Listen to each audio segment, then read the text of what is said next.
welcome to the third session of Young and Leading Conference 2025.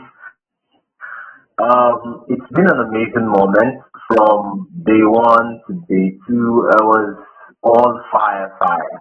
From our first speaker, Mr. Marachi, to our second speaker, Sir Daniel Bassi. If you're a book lover, if you're an avid reader, you're the kind of person who you love books just like me, I think this section is for you. Just go straight into the introduction. He's a lady who has shown that you can actually turn your passion into something that can become a sort of impact to other young persons. She has grown her book brand, and I know her first as a lawyer. And what else? I mean, there's a whole lot on her bio, but let's just take it one after the other. She is the CEO and founder of NYZE Bookstores, a book brand that has, created this innovative idea that young people can actually go back to the culture of reading. She has revolutionized the reading culture, turned it into something that no young person can actually see it and remove your eyes from it. I mean, she has made reading so innovative that you literally crave to read every single day. So, ladies and gentlemen, joining us in the Young and Leading Conference, our third speaker for the session is no other person than Her Excellency Barrister Eunice, AK. Welcome, man. I promise you, I don't know what it's all about, but please, thank you very much. Thank you for having me, Ambassador Mano Isas. Thank you for putting together this conference. At least from the back end, we know there has been a lot of challenges. There has been a lot that has, but thank you for persisting. Conference 625. Thank you for the Transformative Leaders Network. Thank you. I'm so honored and glad to be here as part of your speakers. Thank you for the introduction too, and for the part when it will be me. Please, I am Eunice AK, and I am going to be speaking on books, brands, and big dreams. We're just going to have a conversation, right, and enjoy it. I hope that you get something out of this section. I'd like to start by saying that reading is not just an escape. Reading is an access. It leads to a better way of life. Reading is not just an escape. You don't like to read, not because you don't like to read. It's because you have not found the right book that you like to read. Yes. So you don't like to read. It's not because you don't like to read like you claim, you acclaim. It's because you have not found the right book to read for yourself. Books are a repository of knowledge. And what do I mean by repository? They are a storage location. They are a storage location of knowledge, of innovation, of culture, of ideas, of dreams, name it, of whatever you can imagine of has been written in a book. So for you that have a particular field of idea, a particular area of interest, there is a book for you. You just have to find it and read about it. Books shape our thoughts and our perspective. Our thoughts on things, our perspective as to every and any issue. And they do this by prompting us to reflect, to have deep reflection and introspection in us. And so John Locke said this, and I will quote him. He said, reading furnishes the mind only with material of knowledge, but it is thinking that makes what we read ours. reading will furnish your mind with that knowledge, with that material. But it is you having an introspection in your mind, reflecting on what you have read, that will make that knowledge really yours to hold, to use, to apply in your life. Reading also, books reading introduce us to new concepts and theories. They introduce us to new concepts and theories. And so in our secondary school days, we had all of these ideas, these laws and theories that we got introduced in physics, in chemistry, laws of gravity, of motion, and all of those things, right? That make us see the world in a broader and a bigger perspective, that opens up our minds, like the law of gravity, which you know that anything that goes up will come down, right? These things are found in books. We got introduced to them, to these concepts and theories, through books. Books also help you develop your own opinion and thoughts. The more you read, the more things you will know, the more you will learn, and then the more of your own stance you will get. You're able to think for yourself because of the exposure you have through reading. And for us in the legal profession, we have a lot of textbooks, we have a lot of materials that the authors incorporate their opinions in a particular law to the textbook. That if you're not careful, you will take it as to be what the law, the position of the law is. But no, it is not. Rather, their own opinions. And why do they do this?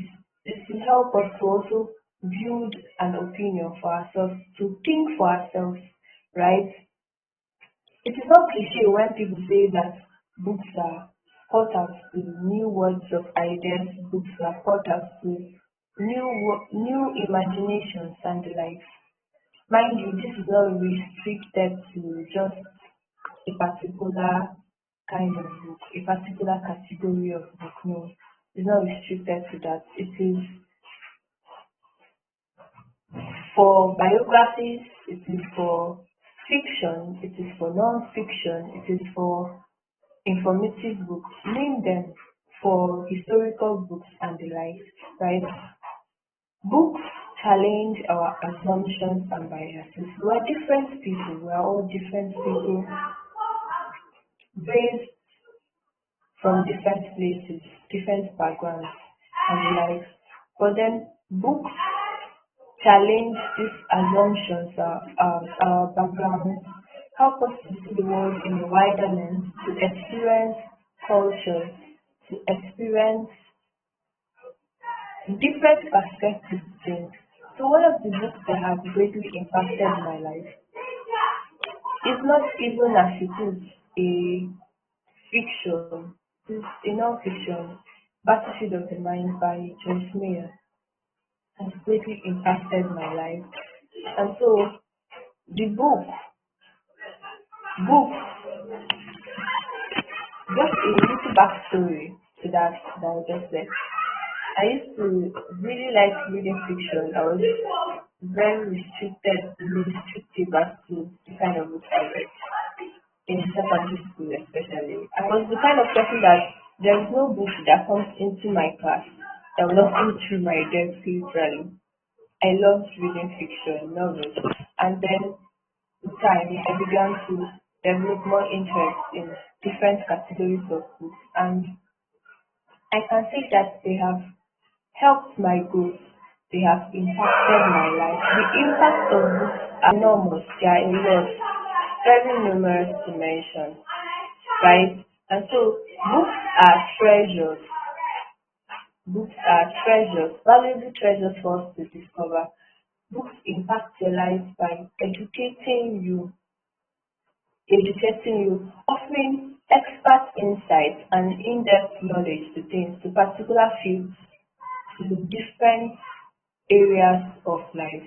Books educate you. Books are also informative as to provide contextual understanding and meaning to also these various fields.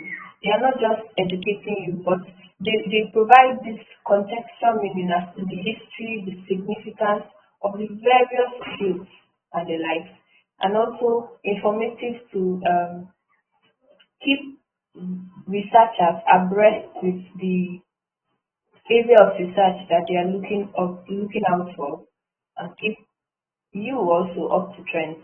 Books help you improve your vocabulary as a person. I am that kind of person that when I am speaking or in my interaction with people, I get to use some words and they are like, okay, what did you just say? And all of that. But the power of reading has affected my life that I am not conscious as to it when I am grabbing in those words. But then I get to use them because they are stored up in my memory, right? Through the exposure I got in reading. Books improve your vocabulary, and in turn, because your vocabulary has improved, it improves your communication skills. It helps you to express yourself better, to communicate better, to speak and express yourself, and in turn affects your writing. It helps you to write better, to be more proficient in writing. Books also inspire creativity in us. I'm the kind of person also that when I'm reading, my mind is bubbling in very creative ways. Like I'm thinking of how to implement the thing I'm reading, not just to read and lock it up in my mind or lock it up in my memory. No, my mind is running in creative ways in various directions. I literally have to calm myself down at some point, right, to be able to keep up with not just reading but doing and implementing these things.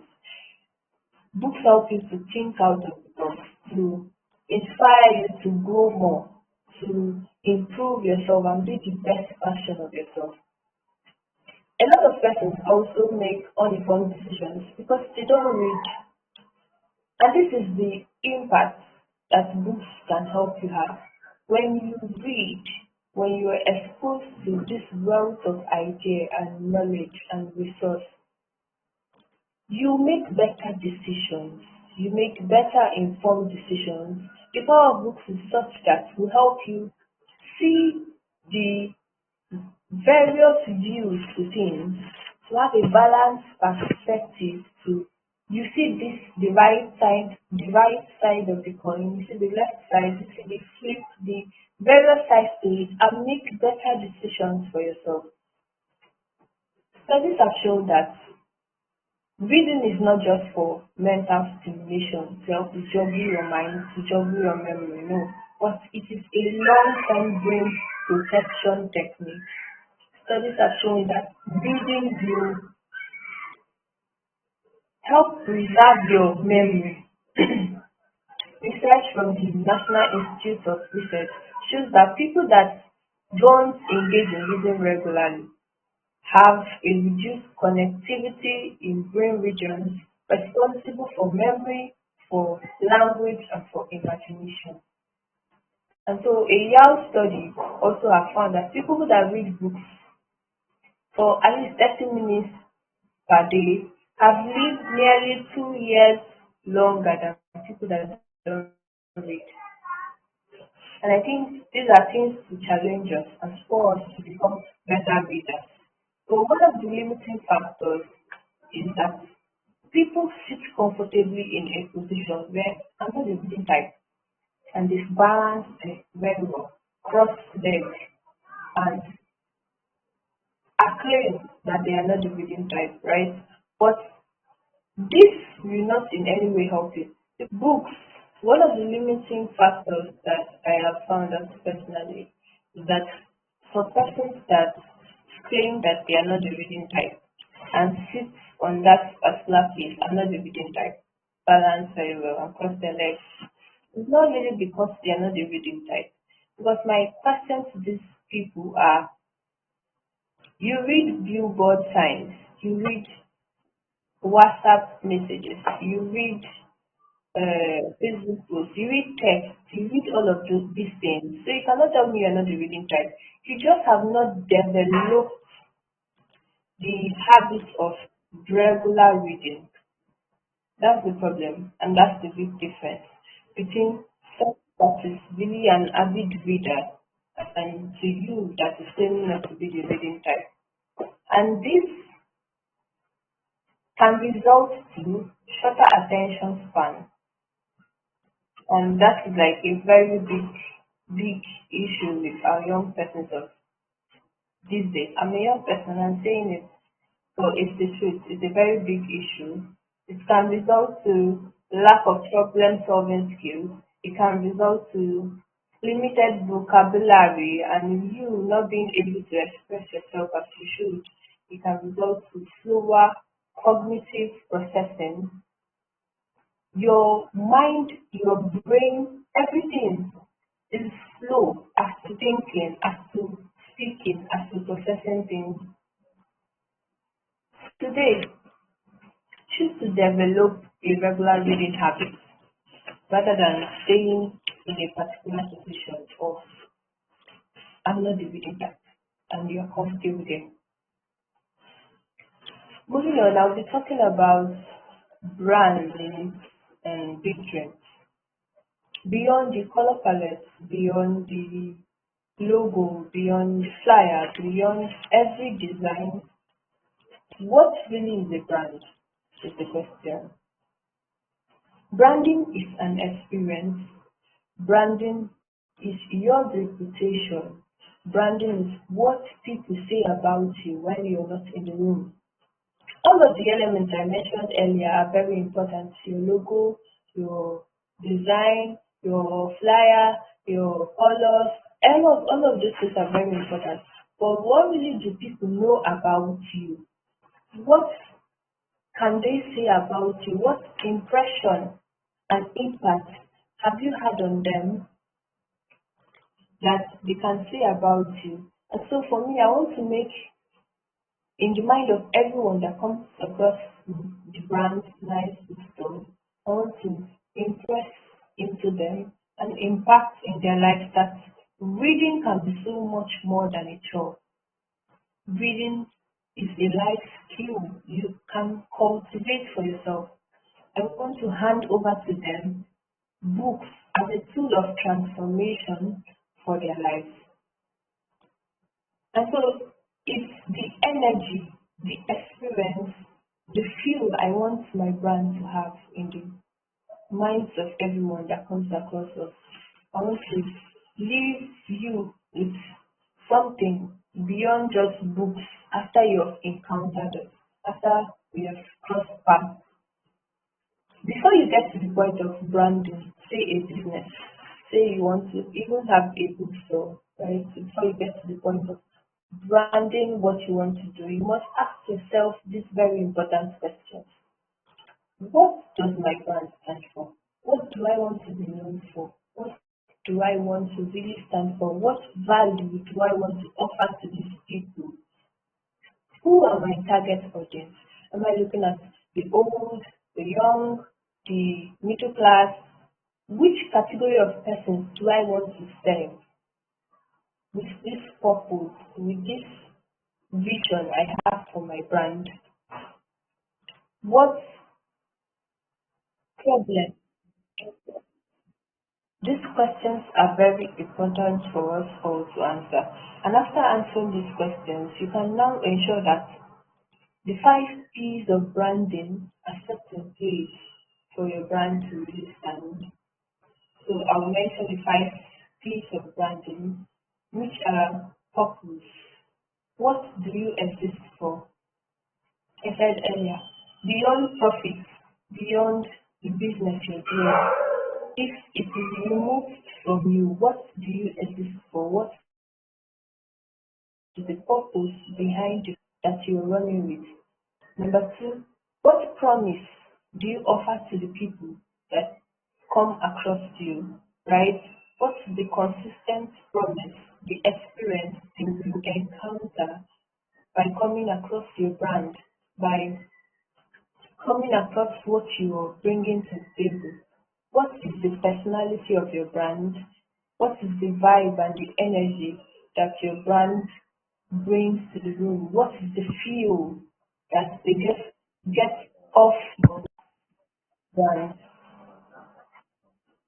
The fourth important P is the positioning. How do you stand out from the various other brands that are doing what you're doing? How do you stand out from the various other brands that do what you do in business? And then also the last P, I've mentioned your purpose, your promise, your personality, your positioning as a brand. And then the presence, where and how do you show up? Do you show up physically? Do you show up online? Where? And how do you do your showing up? How do you go about doing your showing up? All these things have to be put in place to have a standard, a proper brand.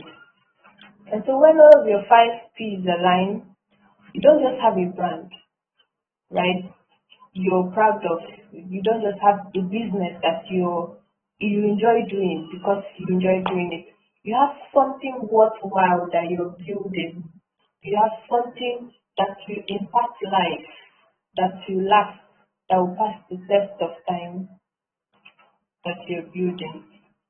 So I also read somewhere that if you dream and if you go to sleep and you dream and you wake up and forget your dream, go back to sleep and dream again. This is because it's not enough to dream. It's not enough to have in mind the various things that you want to do. I am personally someone that have very great visions and dreams and things that I want to do, right? Before we officially started out as a brand, there were a number and 1,000 things, but it's not enough to dream. It's not enough to dream.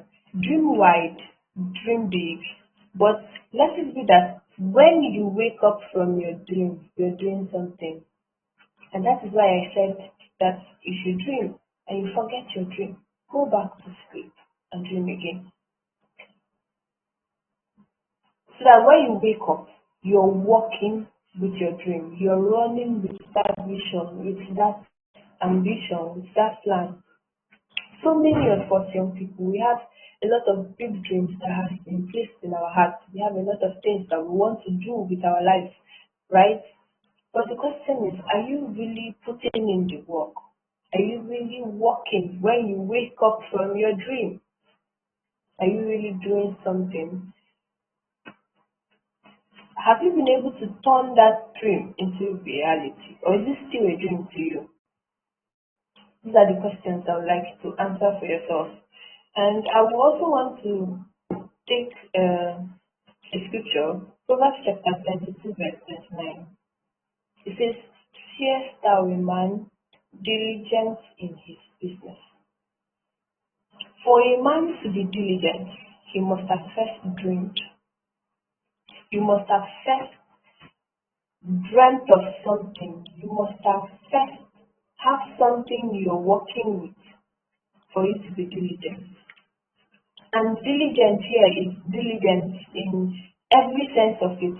Diligent in work, in putting in the work, in putting in the effort. Diligent means a long-term effort that you're putting in. So it's not just a one and off thing or a hit and run thing. No.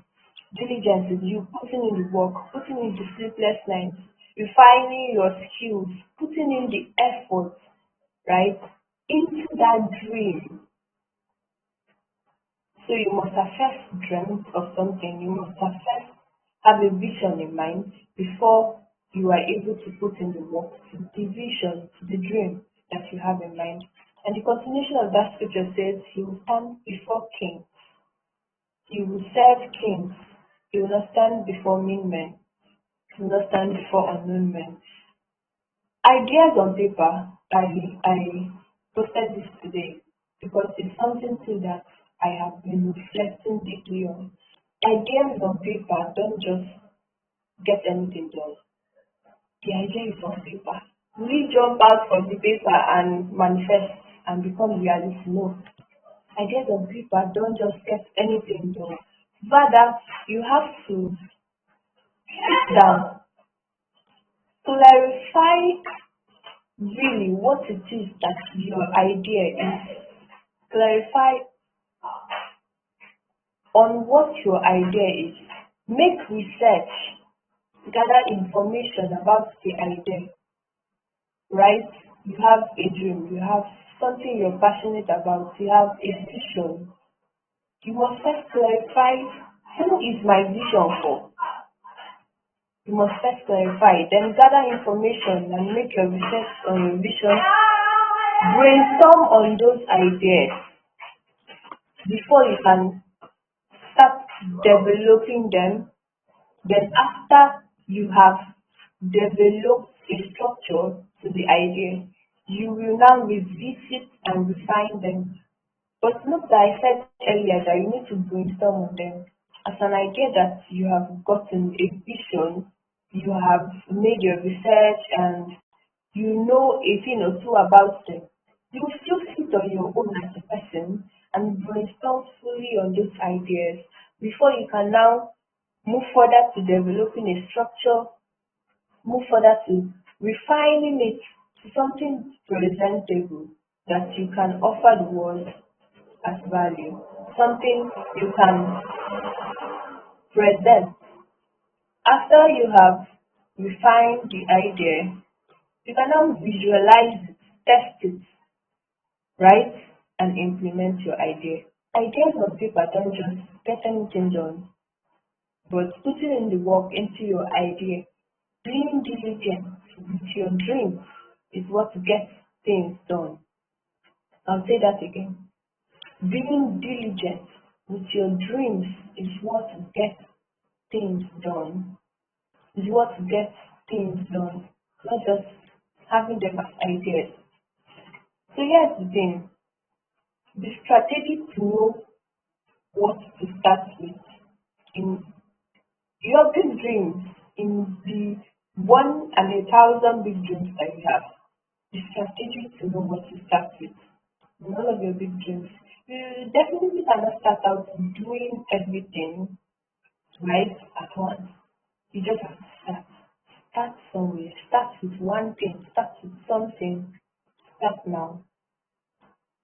And when to start, that particular question is you know when to start, literally, right? Because you'll be in this restless position of you are just not comfortable with where you are any longer.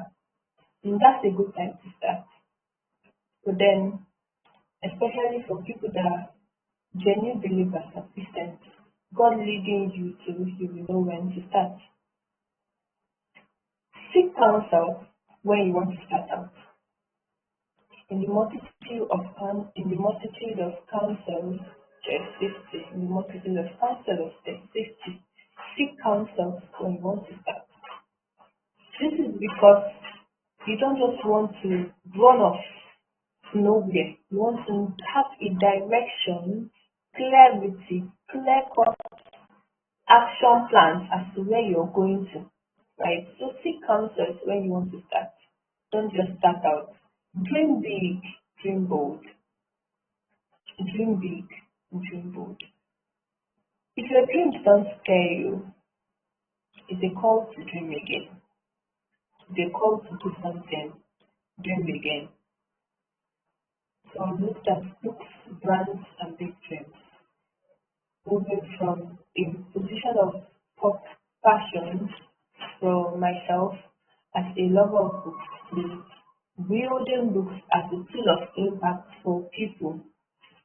It was not just something that I knew, right? It was something I was passionate about and I really love to do. That is why I'm doing it. Dream big, dream bold. Let your ideas come to life. Bring your ideas to life. Don't just leave them on paper. And turn those passions you have to something that you can use to impact your world. Thank you. How can young people actually apply this issue of growing a reading culture in order to become leaders in different areas of their life, even from their little circle? So the statement readers are leaders is true and correct in the literal sense of it and in the applied sense of it.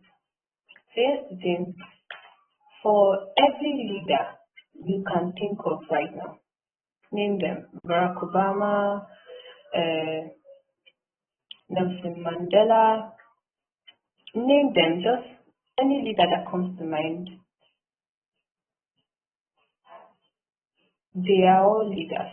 They were formed through the habit and the culture of reading, right? And they will tell you this too. For every leader, they are formed through the habit of reading. So readers are leaders and leaders are readers.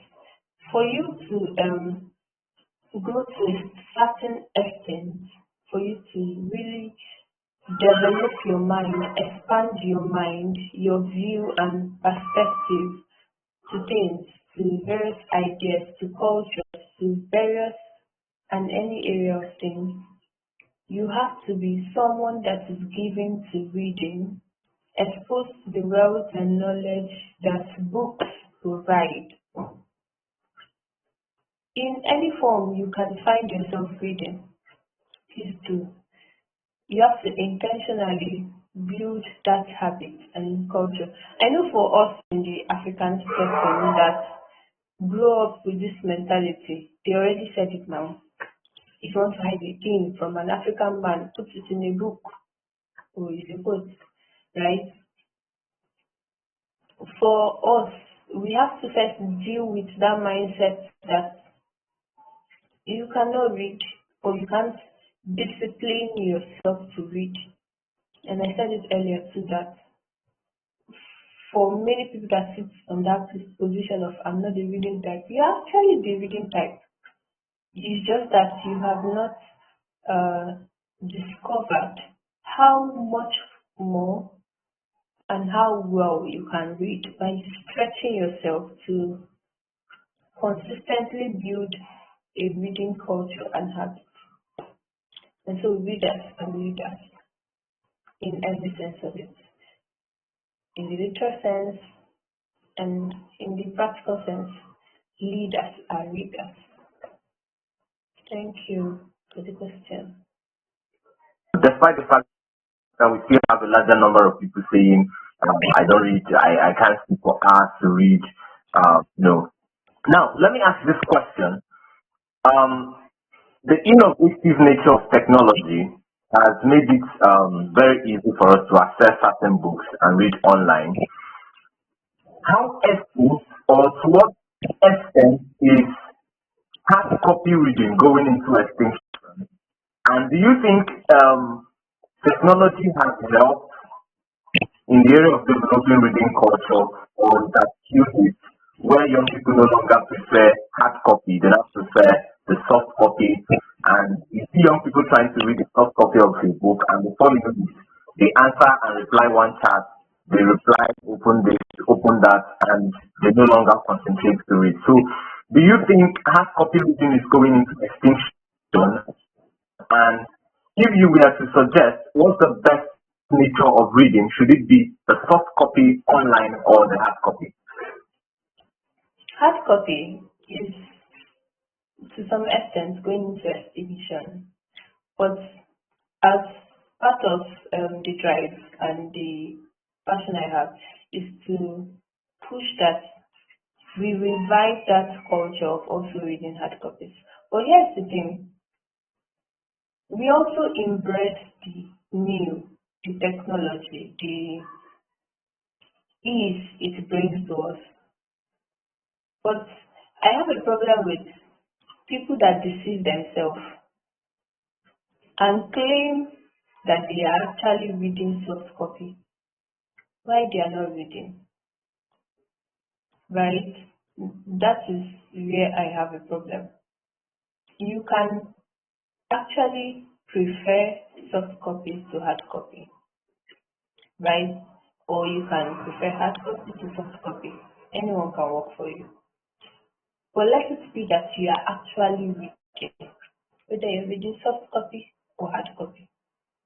Don't be the type of person that will buy books and stack them and build a library, and your life is not like the knowledge in the book is wasting away by being stacked, and your life is not reflecting the volume of library you have. Don't be that kind of person. That is one. And then don't be the kind of person that claims to read soft copy, while at every point in time you open your reading your any e-reader you're using, you're distracted, or you're listening to the reading as it is. You're not focused, you're distracted, right? Do what works for you. It's fine. But let's be that you're actually reading. Is what I want to answer to the question.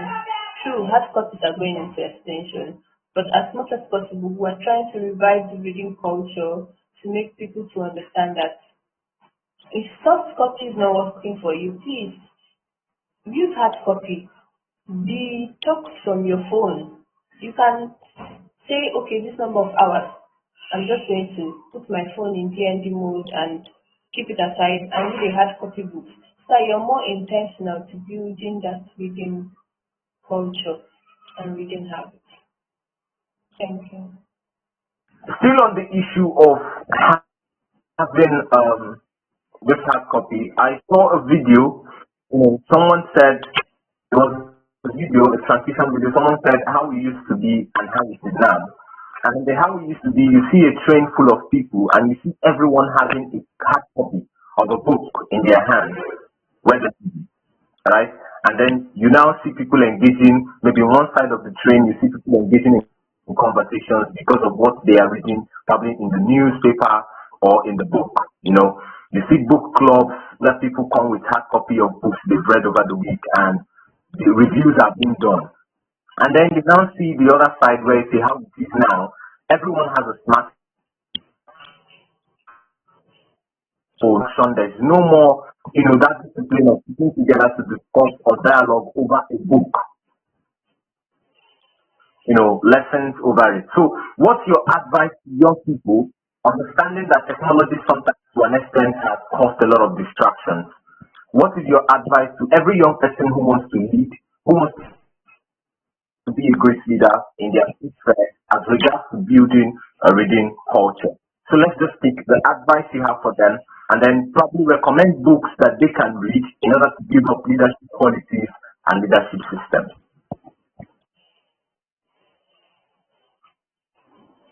My advice to every young person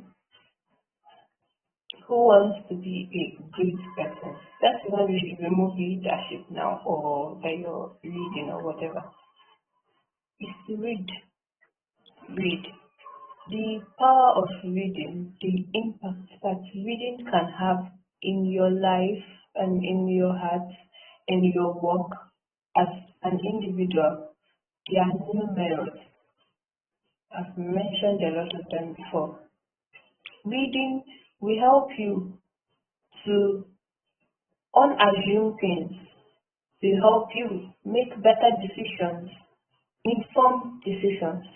Reading will sharpen your mind. Reading will expand your mind to see the world in a wider view. And so my advice to anyone that has not started building that habit is to start. And how do you start? Start now. Start small, right? Start with what you have interest in. Start with the area of your study, maybe. Start with what you want to get more knowledge on. So start reading. Don't I know for a lot of persons, you put reading goals and week plans, and I'll read 5 books this month. I'll read this number of books this year. I'll read every day. But those goals are not will end up not being realized because you're not being intentional as to how you make your goals. And so start now. Start little by little. Start bit by bit. Start by incorporating it into your daily habits. Say, I will read immediately after my devotion every morning. I will read this number of pages before I go to bed. These are some of the systems you can create around your day-to-day lifestyle that can help you become a better reader and in turn become a better leader. And there are a number of books. I don't even know which to mention and which not to mention, but there are really great authors like Miles Munroe, like John C. Maxwell, Joyce Meyer, many beautiful authors that you can get their books. I'm not going to mention any particular book.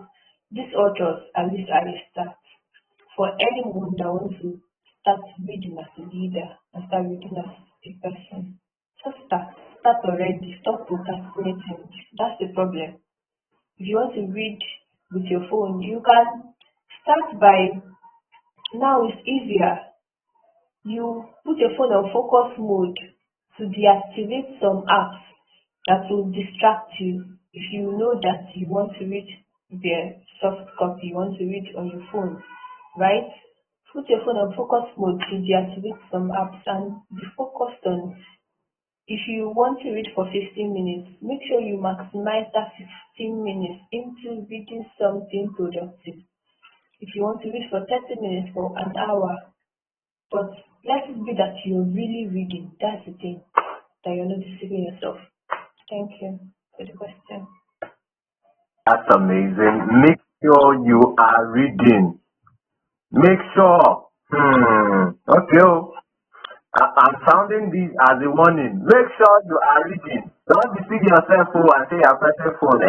I just wanted to respond to this. It was urgent. I wanted to get to respond to it. They dropped the same students in my WhatsApp group, in my class group. Let me respond.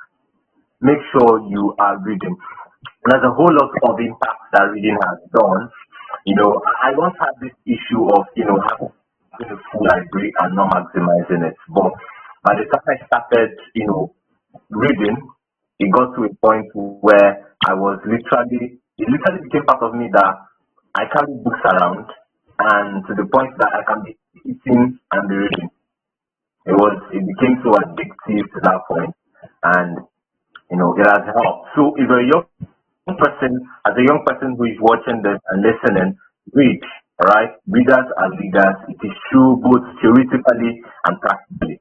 Thank you so much for joining us in the Young and Leading Conference 2025 for the third session, and we are so glad to our speaker. Thank you so much, Ma, for the time and for the values you've shared.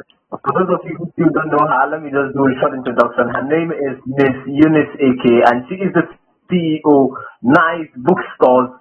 NYZE Bookstores happens to be one of our partners for the Young and Leading Conference 2025, and I recommend you get to buy a book from them today. We'll be dropping their contact so you can be able to reach out to them and order for a book on leadership, on personal development, and in all other areas of life. They are the top leading reading brands that I am aware of. I don't think there's any other brand that's going to beat what they are doing. They are revolutionizing the reading culture, bringing it back, ensuring that young people get access to books and read their way to the top. Thank you so much, Mark, for joining us, and we are super happy. And thank you for your time, and thank you for the value you share. And ladies and gentlemen, this is what we'll call it a wrap for the third session of the Young and Leading Conference. Thank you everyone for joining. We'll have the last session tomorrow, and it's going to be amazing. It's going to be awesome, and you don't want to miss it. My name is Isaac Emmanuel, and I'm the convener for Young and Leading Conference 2025. I'll see you at the last bottom part of it tomorrow. Don't miss it. Remember to subscribe to the YouTube channel and click on the notification button so you don't miss when we go live for the last session. Thank you very much, Ma. And this is where we say bye-bye for today's session. Thank you. And remember, don't deceive yourself. Read.